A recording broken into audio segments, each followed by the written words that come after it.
ನಮಸ್ಕಾರ ಸ್ನೇಹಿತರೆ, ನಾನು ಕಾರ್ಬಲ್ಲಿ ಜಗದೀಶ್. ಸ್ನೇಹಿತರೆ ನೋಡಿ, GT ವರ್ಸಸ್ KKR ನಡುವಿನ ಪಂದ್ಯದ ಹೈಲೈಟ್ಸು ಮತ್ತು ಹೇಗಿತ್ತು, ಟಾಸ್ ಯಾರು ವಿನ್ ಆದರು, ಮ್ಯಾಚ್ ಹೇಗಿತ್ತು ಅನ್ನೋದ್ರ ಬಗ್ಗೆ ಪೂರ್ತಿ ವಿವರವಾಗಿ ಈ ವಿಡಿಯೋದಲ್ಲಿ ನಾನು ನಿಮಗೆ ತಿಳಿಸ್ಕೊಡ್ತೀನಿ.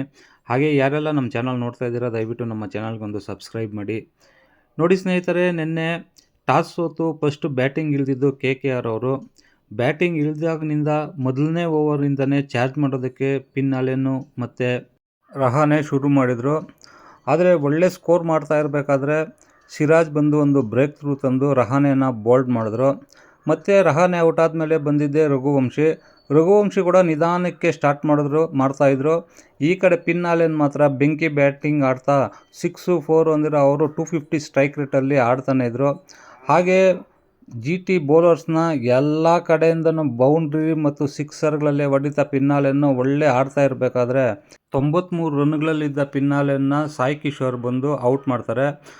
ಪಿನ್ನಾಲೆನ್ ಸೆಂಚುರಿ ಕೂಡ ಈ ಮ್ಯಾಚಲ್ಲಿ ಮಿಸ್ ಆಗುತ್ತೆ. ಯಾಕಂದರೆ ಅವ್ರಿಗಿನ್ನು ಕೇವಲ ಒಂದು 6 1 ರನ್ ತಗೊಂಡಿದ್ರೆ ಅವ್ರದ್ದು ಸೆಂಚುರಿ ಆಗ್ತಾಯಿತ್ತು ನೋಡಿ. ಹಾಗೆ ಪಿನ್ನಾಲೆಂದು ನಿನ್ನೆ ಸೆಂಚುರಿ ಮಾಡಿದಿದ್ರೆ ಅವ್ರಿಗೆ KKR ಪರವಾಗಿ 2 ಆಗ್ತಾಯಿತ್ತು ಮತ್ತು ಈಡನ್ ಗಾರ್ಡನಲ್ಲಿ 3ನೇ ಸೆಂಚುರಿ ಆಗ್ತಾಯಿತ್ತು.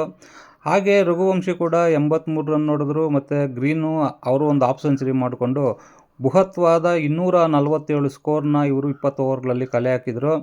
ಇದನ್ನು ಚೇಸ್ ಮಾಡೋಕ್ಕೆ ಬಂದ ಬ್ಯಾಟಿಂಗ್ ಅವರು GT ಸ್ಟಾರ್ಟಿಂಗಿಂದ ಅವರು ಕೂಡ ಸಾಯಿ ಸುದರ್ಶನ್ ಮತ್ತು ಗಿಲ್ ಅವರು ಒಳ್ಳೆ ಆರಂಭ ಸ್ಟಾರ್ಟ್ ಮಾಡಿದ್ರು. ಆದರೆ ಸಾಯಿ ಸುದರ್ಶನ್ ಅವ್ರಿಗೆ ಕೈಗೆ ಏಟ್ ಬಿದ್ದು ಬಾಲ್ ಬಿದ್ದು ಅವರು ಹೊರಗಡೆ ಹೋಗಬೇಕಾಯ್ತು.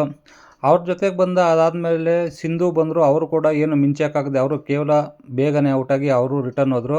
ಮತ್ತು ಗಿಲ್ ಜೊತೆಗೆ ಜೋಸ್ ಬಟ್ಲರ್ ಆಡಿ ಒಳ್ಳೆ ಪಾರ್ಟ್ನರ್ಶಿಪ್ ಬೆಳೆಸ್ಕೊಂಡೋದ್ರು, ಚೆನ್ನಾಗಿ ಆಡ್ತಾಯಿದ್ರು. ಆದರೆ 17ನೇ ಓವರಲ್ಲಿ 83 ರನ್ ಹೊಡೆದಿದ್ದ ಗಿಲ್ ಕೂಡ ಔಟ್ ಆದರು.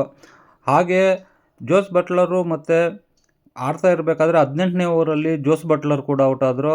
ಟೋಟಲಾಗಿ GT ಅವರು 248 ಬೇಕಾಗಿದ್ದರೆ 218 ರನ್ಗಳನ್ನ ಮಾತ್ರ ಹೊಡೆದ್ರು. ಹಾಗೆ ನೋಡಿ ಸ್ನೇಹಿತರೆ, GT ಅವರು ಕೂಡ 218 ರನ್ ಒಳ್ಳೆ ಬ್ಯಾಟಿಂಗ್ ಲೈನಪ್ ಇಟ್ಕೊಂಡು ಒಳ್ಳೆ ಬ್ಯಾಟಿಂಗ್ ಆಡ್ಕೊಂಡೇ ಬಂದರು. ಆದರೆ ಅವರು ಬ್ಯಾಡ್ ಲಕ್ಕು, ಅವ್ರ ಕೈಯಲ್ಲಿ 247ನ ಚೇಸ್ ಮಾಡೋದಕ್ಕೆ ಆಗಲಿಲ್ಲ. ಹಾಗೆ ನೋಡಿ ವೀಕ್ಷಕರೇ, ಈಗ ಟೇಬಲ್ ಪಾಯಿಂಟಲ್ಲಿ ನಮ್ಮ RCBನೇ ಈಗ ನಂಬರ್ 1ನಲ್ಲೇ ಕೂತಿದೆ. ಏನಕ್ಕೆ ಅಂದರೆ GT ನಿನ್ನೆ ಸೋತಿರೋದ್ರಿಂದ.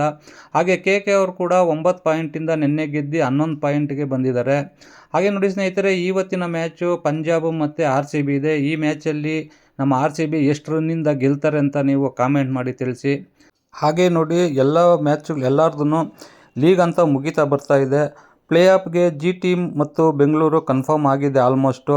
ಇನ್ನು ಬಾಕಿ ಉಳಿದಿರೋ 2 ಪ್ಲೇಸ್ಗೆ ಯಾವ ಟೀಮ್ ಬರ್ಬೋದು ಅನ್ನೋದನ್ನು ನಿಮ್ಮ ಅನಿಸಿಕೆ ಏನಂತಂದ್ಬಿಟ್ಟು ತಿಳಿಸಿ ಸ್ನೇಹಿತರೆ. ಹಾಗೆ ನೋಡಿ, ಈ ವಿಡಿಯೋನ ಇಷ್ಟೊತ್ತವರೆಗೂ ನೋಡಿದ್ದಕ್ಕೆ ನಿಮಗೆಲ್ಲರಿಗೂ ಧನ್ಯವಾದಗಳು. ಶುಭ ದಿನ.